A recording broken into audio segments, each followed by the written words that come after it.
Anong mensahe ang kailangan nyong marinig nowadays o within 1 week from now?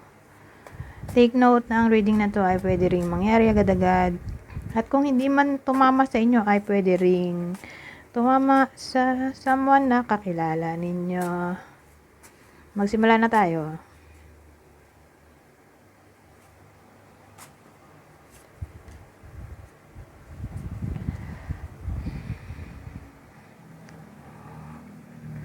So, may ano tayo dito. Himeneo at Casa. Well, mukhang ikakasal na siguro yung iba sa inyo. Parang engagement na to. O baka ikakasal na talaga as in wedding.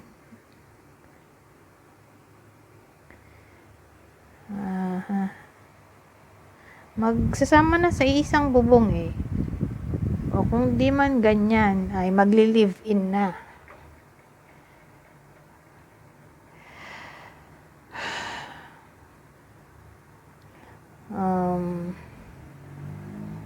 O pwede rin ganito. Yung iba sa inyo ay magpaplano na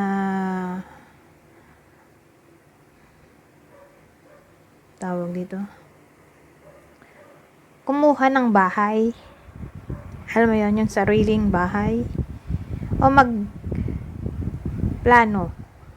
Alin man dyan.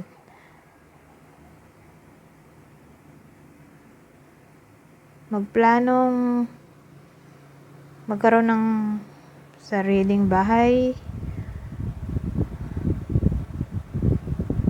O magbabayad ng upa.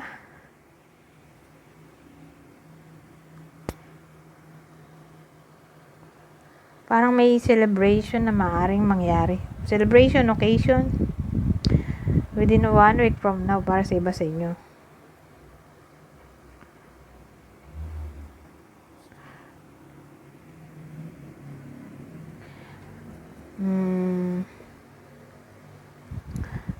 Ano pa ba?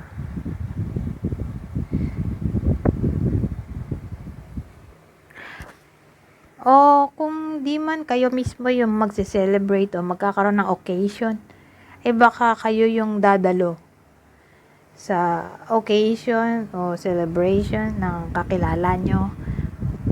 Kasi parang pupunta sa bahay.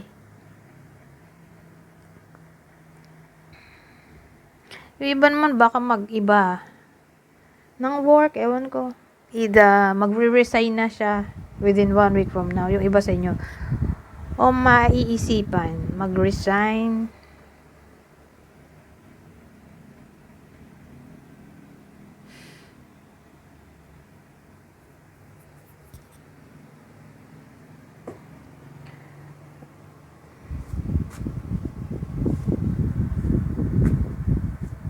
Reconciliation, posible ba to? Siguro. Para sa iba sa inyo. Kung may problem.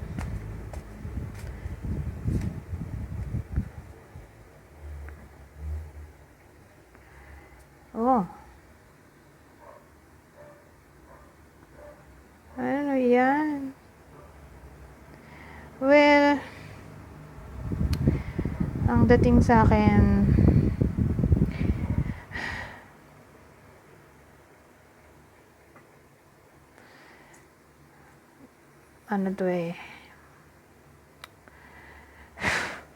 problema sa intimacy. Posible. Para sa iba sa inyo. Baka yun na yun. Nung sabi kong may away. Posible ba reconciliation? Posible naman. Pero mukhang ang cause ng problem ay lack of intimacy o privacy.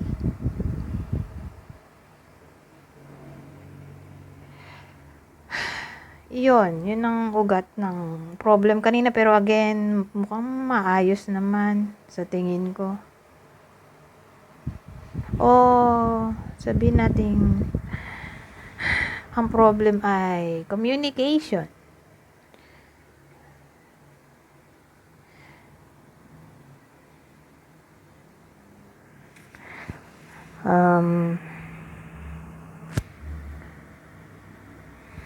Ano pa ba?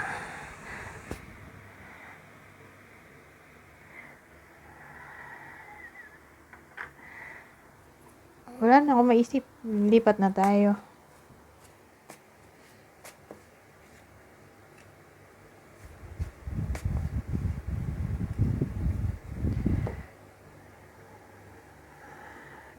Allegrezza, cuore, regione,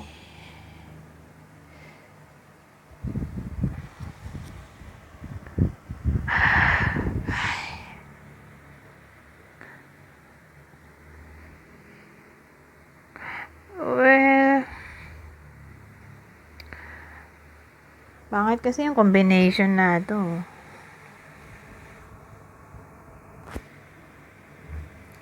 So, sabihin natin may hinihintay na good news yung iba sa inyo. Mukhang malabo. Lalo na kung ito ay may kinalaman sa finances.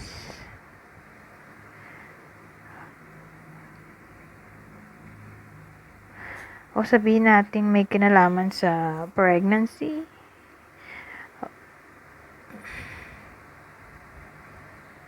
Mukhang malabo. Sabihin natin gusto na maging pregnant. Malabo. Negative pa rin ang result para sa iba sa inyo.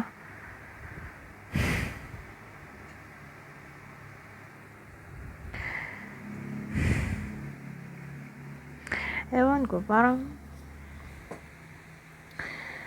yung hinihintay na good news, happy moment sana.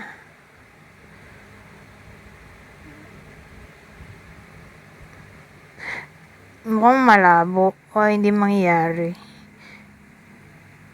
Kasi kanina nasabi ko rin yung engagement. Dalawa kasi yung possible scenario natin ngayon. Yung iba may engage, yung iba hindi. O pwedeng engage na sila talaga. Pero for some reason, possibly ang breakup.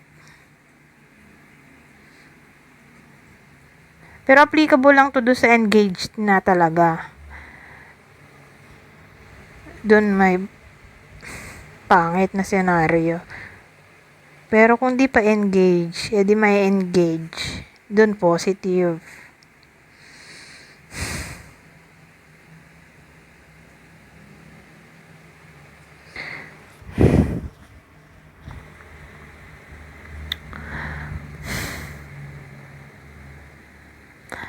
Anyways, ayoko naman mag-end sa ganito. Malungkot.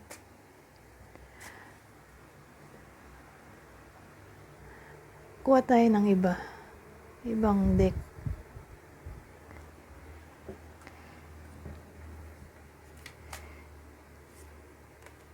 Ay, malungkot din to. Someone else. Ano ba yan?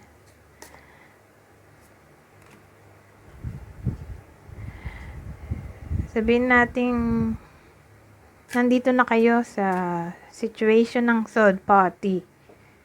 O magkakaroon pa lang. So, in general na sa topic ng third party situation, wala pa raw kailangan gawin na action. Sabi, give it time. Everything in divine timing. Let things flow. Wala pang kailangan gawin na action. Wag mo na makipag-break. Ano kasi ito? Parang waiting time. Challenge.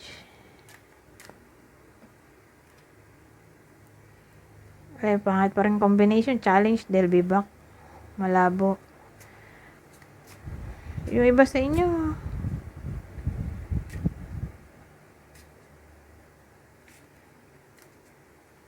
kasi yung sabi ko kanina, yung pinakaunang spread, reconciliation posible kung recently lang nag-away, pero yung matagal nang nag-break, 3 months and above, malabo yun. Challenges, they'll be back. Doon applicable yun.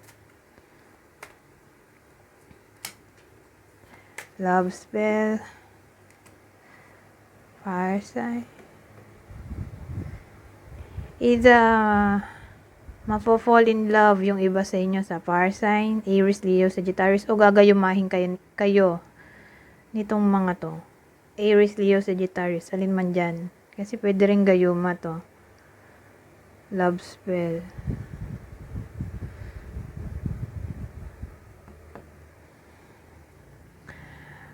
Pangit pa rin. Pangit pa rin.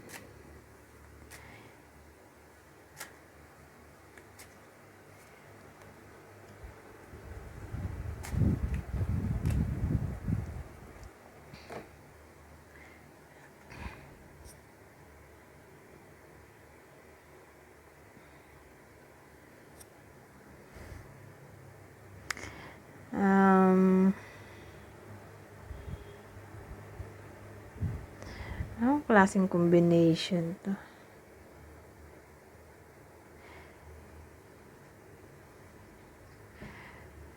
Selected people lang yung tatamaan nito. A very few people lang yung tatamaan nito. Parang may kutob yung iba sa inyo na i-invite daw sila sa wedding.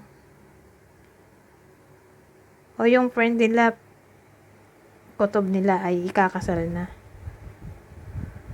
Within 1 week from now, at totoo, magkakatotoo yung kutob.